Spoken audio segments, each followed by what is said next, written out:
What is up, guys, and welcome to Guild Wars 2 Weekly. This is a show I'm going to be doing where I discuss everything you need to know about the latest content updates in Guild Wars 2. Achievements, things that are going to happen, things that have happened, or things that are far in the future.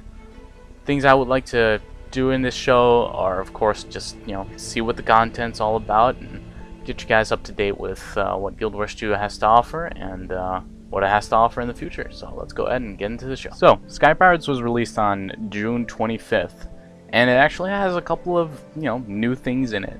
First of all, we have a new story dungeon, the Aetherblade Retreat, which you can see right now on the screen.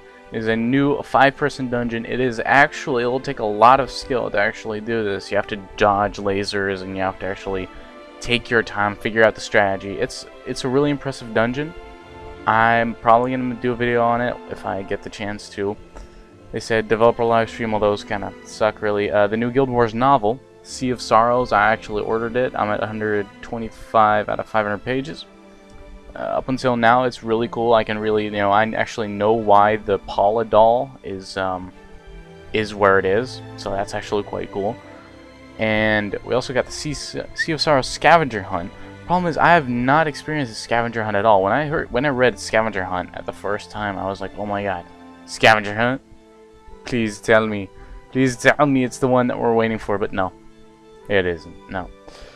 They also released the not so secret jumping puzzle that actually began 3 days ago.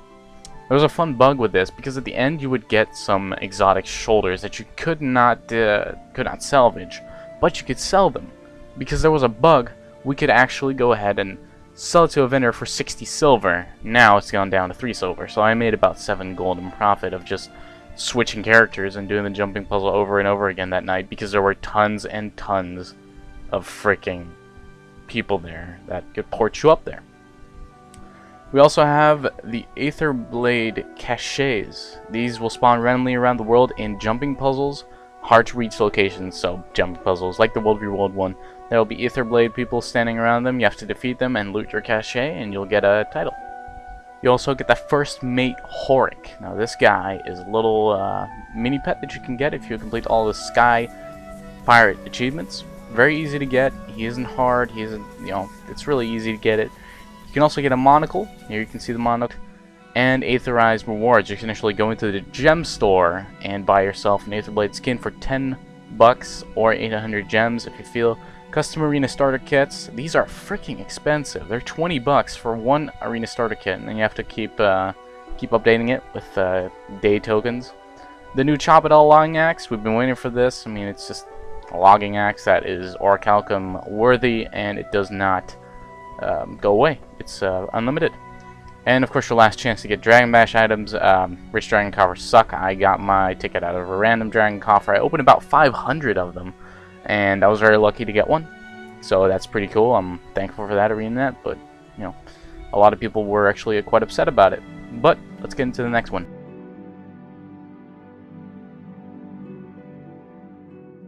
Alright, next on the list is the Bazaar of the Four Winds. This is the new content update that we'll be releasing in the July 9th.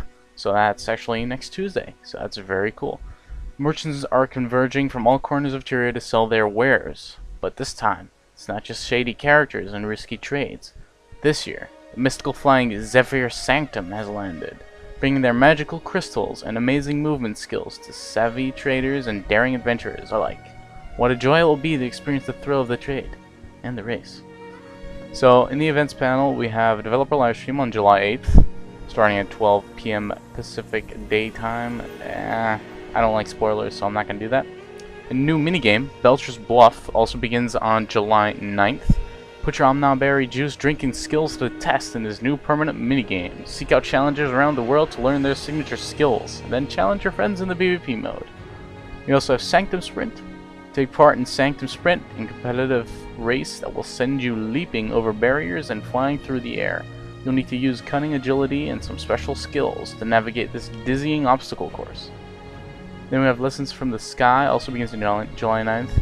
Explore the labyrinth cliffs in this scavenger hunt, which will lead you in search of sky crystals.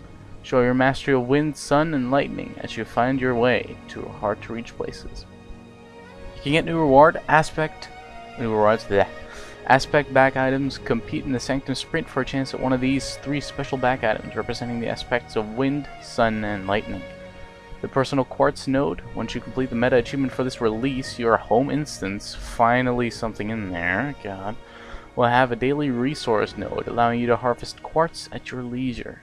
Quartz is a new material being introduced in this release and will be used to craft new recipes. We also have the Zephyr Sanctum model. Upon completing the Lessons from the Sky achievement, you'll be awarded a miniature model of the Zephyr Sanctum, which will allow you to view the ship at any time, even after it's flown away. It's pretty cool. New features, we have a new PvP map coming for SPVP. It's called Skyhammer, which you can actually already see on screen. So, jump into the new Skyhammer map, high-tech Asura lab packed with jump pads and shattering floor panels. This is actually quite cool because they're using that jump pad mechanic from the jumping puzzles for the Aether Blade crap. So that's actually really cool. I'm gonna enjoy that and see my thief, and I'm aware how that goes. Account achievement reward systems. Put your account achievement points to good use. From now on, you'll be able to unlock rewards like exclusive new armor skins, weapon skins, and permanent account bonuses. In an article that they released a couple of hours ago, they displayed what kind of armor set you could get. You can get Zephyr weapon skins and permanent bonuses to like Magic Find or anything else that is very you know, karma and kind of stuff like gold and other crap. New UI improvements to the achievement panel. Learning about achievements has never been easier. Our revamped UI will make it simple for you to keep track of specific achievements and rewards. You can also look at individual achievements in detail to find point breakdowns, potential rewards, and helpful tips, so that'll be cool to see. Multi-world build and repair masteries. Take your siege tactics to the next level with a build master and repair master world versus world ability lines. Use build mastery to build siege weapons more quickly or put points into repair mastery to use supply more efficiently for repairing walls and gates. This content update will release in July 9th, and so far it looks pretty amazing. Here's a couple of screenshots of the armory that you can actually get, some the armor skins and the weapon skins, and of the new PvP map Skyhammer, but I'm probably not going to put those in there because you've already seen them. So let's go ahead and go on to the next topic.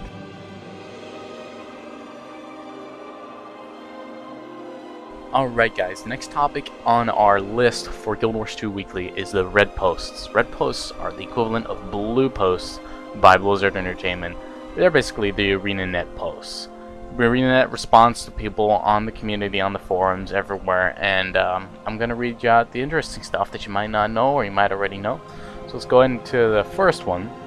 A player named Artemis asks, "Dear ArenaNet, you said a long time ago that there will be new legendaries and a rework to the existing ones.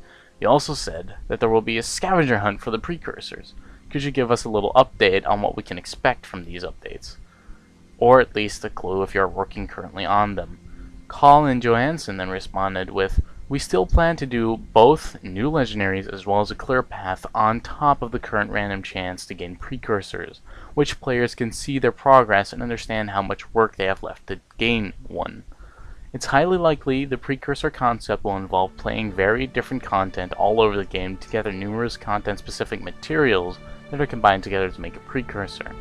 We do also want to maintain that chance you could get lucky and earn one earlier through random drops. So when we add the new system, we will not remove the current one to ensure players have multiple ways to gain the items. Also, with the upcoming updates to World vs. World, there will be a chance players can earn precursors from the World vs. World rank reward chests." Now this kind of feels good in first thought because you get an update about this precursor hunt and they are working on it, and it is quite cool that we'll be able to get maybe a precursor from the World vs. World rank reward chests. One thing I encourage ArenaNet to do, or to not do, it is all up to your opinion, really. Leave in the comments below if you feel the same way. ArenaNet should make the ones that you get from the precursor hunt soulbound. Why? Well, everyone can get them, so really the price for a real precursor would go down and plummet, and you wouldn't be able to get anything from it. But then again, in the other direction, it would be easier to buy it then with people that have the money. So, let's get on to the next post. Earlier this week, Eurogamer released an article where they interviewed Mike Z. His last name is unpronounceable, so I'm not going to try that. So they were talking about expansions, and this is his word. So right now, we're not really looking at expansions as an option. Lead content designer Mike Z told us that in his last week visit to London. It's something that's on the table, but it's not something we're focused on, because what we want to do is keep our living world content coming in waves. We don't want to create an expansion when this idea works. This kind of worries me, because the living content up to this point, like, has not been good at all. Like, I'm just gonna go out and say it. I'm not that, I'm not one of those guys that is like, oh, it's gonna get better. I don't care. I want good stuff right out of the gate. And the Flame and Frost crap, Southstone Cove, that was bullshit.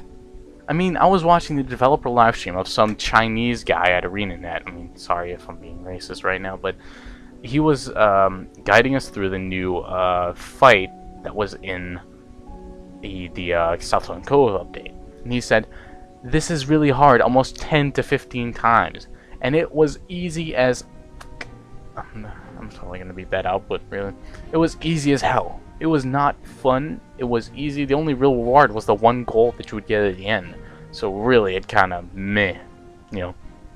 Colin Johansson later replied on the same post, just to clarify a bit, as Mike said, there are numerous teams beyond our Living World team, and some of them are working on much longer-term projects, which will go into details on much further down the road. It's entirely possible some of the types of content which you might traditionally find in an expansion would be released through an expansion in the future for the game. And it's possible we'd try something different when it comes to integrating those types of releases. We have no final plans one way or another about expansions at this time, and certainly haven't ruled them out either. It's something we'll discuss more in the future. Then he later on edited his post 4 hours later with the message saying, our primary focus right now is on making the core Guild Wars 2 experience as strong and compelling as possible. He also said, we'll release a blog post later this month detailing more specifically our plans for Guild Wars 2 in the second half of 2013. First things first, he does clarify what Mike Z meant, and that is good. Expansions aren't ruled out. I would love to see an expansion for Guild Wars 2 in the future. But the problem right now is that Living World shit.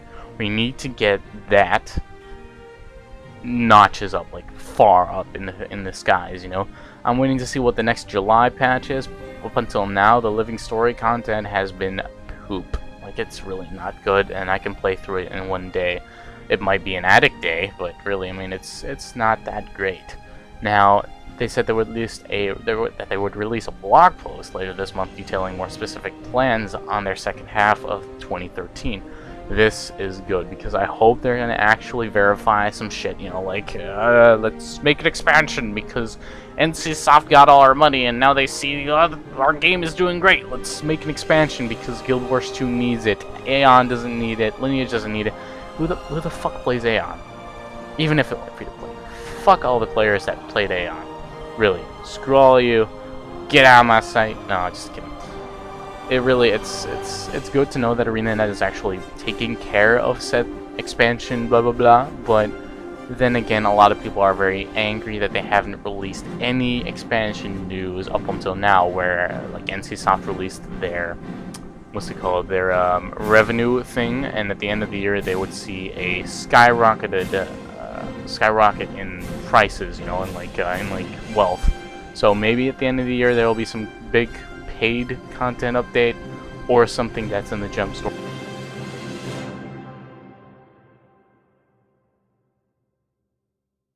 Alright, sorry for cutting you guys off there, but it is time for me to go. I will be releasing Guild Wars 2 weekly every week. Of course, that's why it's called weekly, every week on Saturday.